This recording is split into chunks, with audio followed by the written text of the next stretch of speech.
IVM.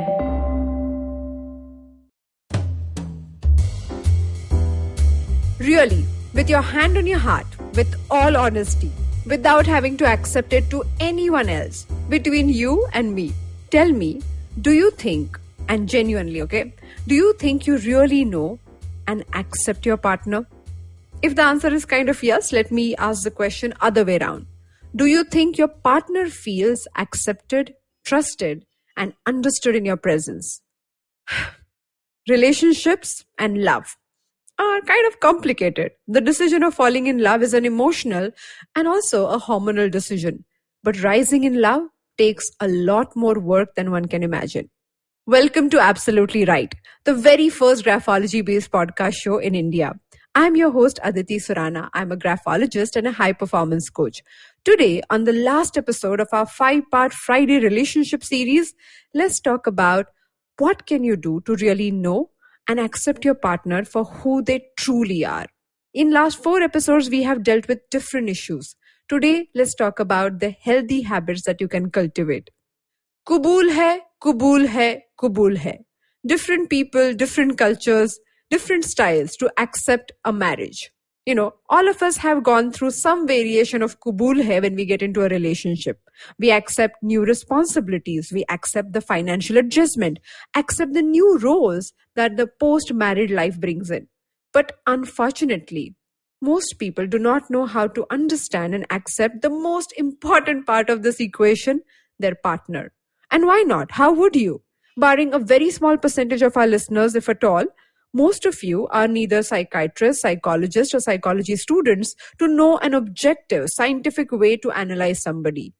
When you're trying to understand your spouse, you use a rudimentary, very common method. If I have to break that method in 4 steps, I would say step 1 is observation. You observe your partner's behavior, their reactions, their facial expressions, what they say, how they act. Step 2, you interpret their behavior based on your value system or your own ideology. What else would you do? You look at their behavior and understand it in your own ways of looking at life. Step 3, you label that behavior either as approved or disapproved. Step 4, depending on the label that you choose, you judge them positively or negatively. Now here is a challenge. The very moment the judgmental label is put on, you do not know how to deal with the situation after that.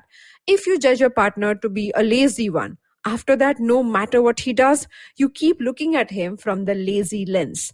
If you think your partner is this bickering one, after that, no matter what she does to give you an objective feedback, you look at it from a bickering perspective. Today, let's talk about 5 ways to work towards a healthy relationship, not without personal differences, but actually in spite of them. Even if you do not agree with your partner's choices, belief systems, and decisions, you can consider adding these perspectives in your relationship toolbox. Point number 1, some conflicts can stay unresolved.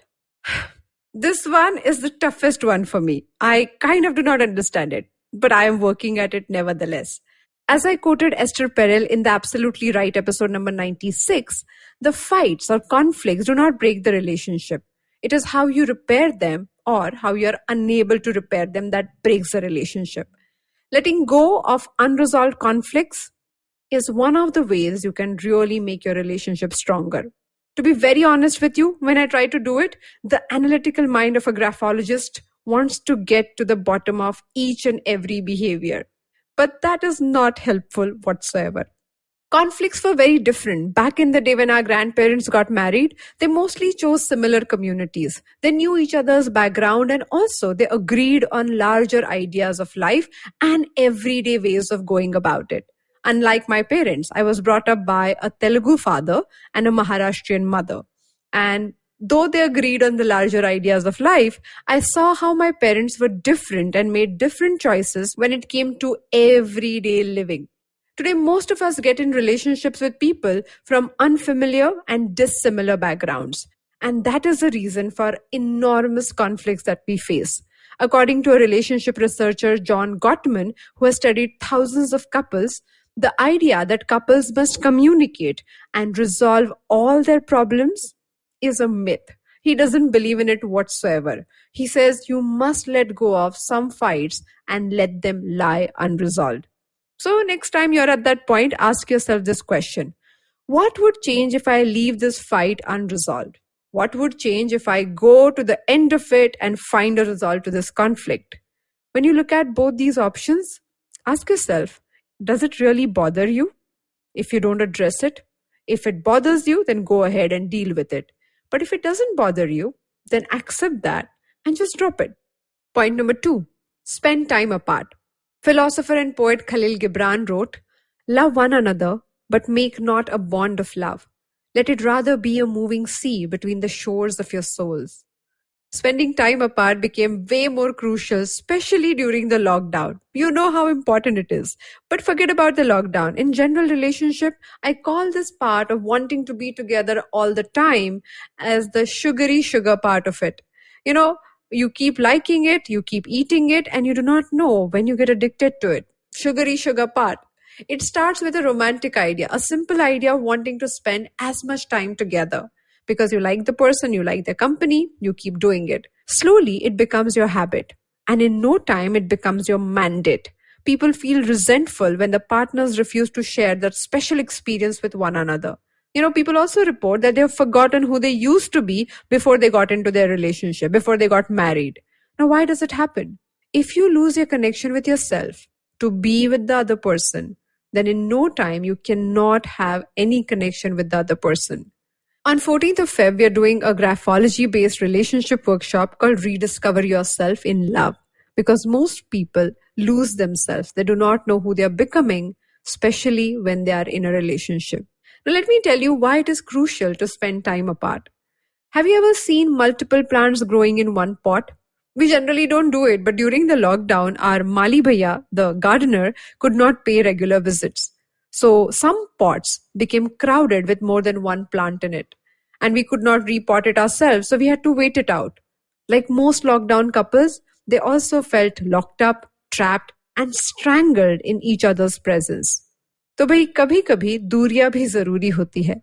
Proactively spending time apart is a good routine to cultivate. It allows you to build an independent perspective, giving you a breather to step back and know how you truly feel about the situation at hand.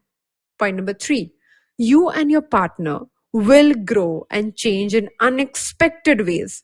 Embrace it. When you commit to someone, you don't know actually who you're committing to. You may know who they are today, but you have no idea who this person is going to be in 5 years, 10 years, 15 years to come. In our graphology masterclass, when people use handwriting to understand their spouses, they feel shocked. Most people have this reaction: oh my God, I cannot believe I did not know this part about my spouse who I think or I thought I knew for so long. Change is inevitable. If you're still wondering about this concept, then look at your throwback pictures. You know, your body, your skin, your dressing sense has gone through this huge transformation, and your personality too. So we accept other changes, but when it comes to our personality, we believe, no, I am who I am and I am the way I am. But we keep changing. So allow your spouse to understand your changes and embrace theirs. Point number 4, perfect ground of imperfection. No matter who you choose to be with, each person will come with their own baggage. No baggage-free relationship here. They will be imperfect, flawed, broken, or even undesirable in some or the other way. And to be honest, so are you. In our couple analysis session called You and I look at both people's handwriting and talk about how they are imperfect and how imperfection is the space to accept, trust, and embrace your partner. Yes, you heard it correct. Imperfection is not the roadblock. It's actually the way. It is the training ground for you to show the other person how much you love, support, and understand them. After all, we all love people who accept us for who we are. The point is, how do you create that in your relationship by choice? Point number 5, build trust every now and then. If you understand that you and your spouse are changing over and over again, then you need to do something different to build a newer relationship with the new person he or she is becoming. You have to build trust over and over again.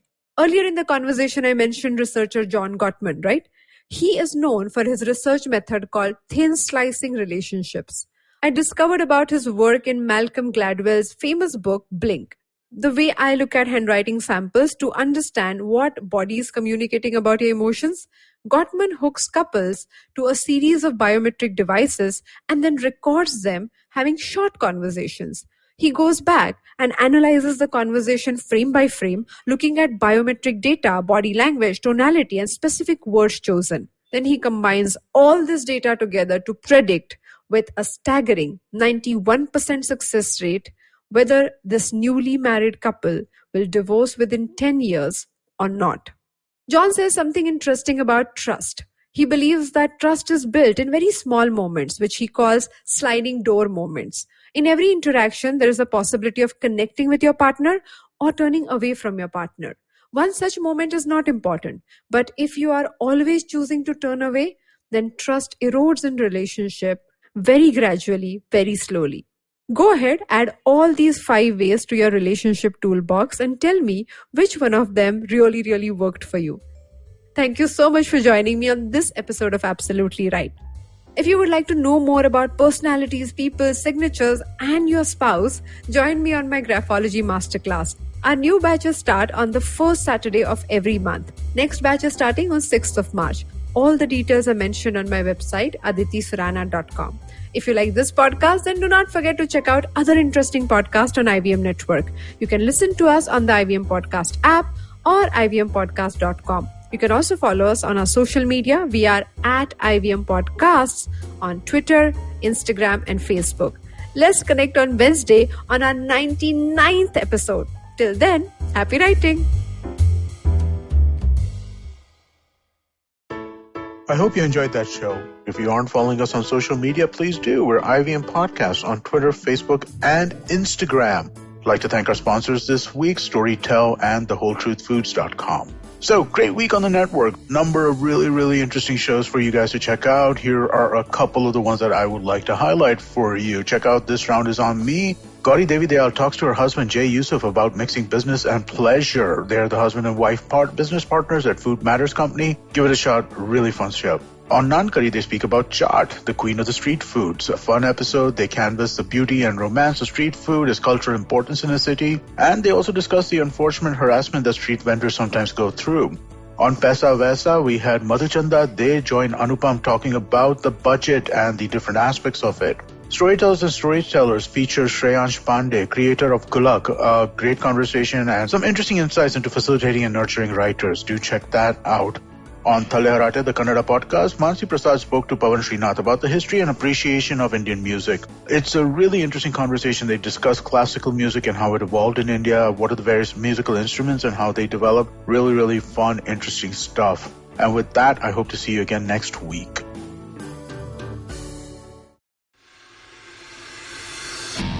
If you love cricket, listen up.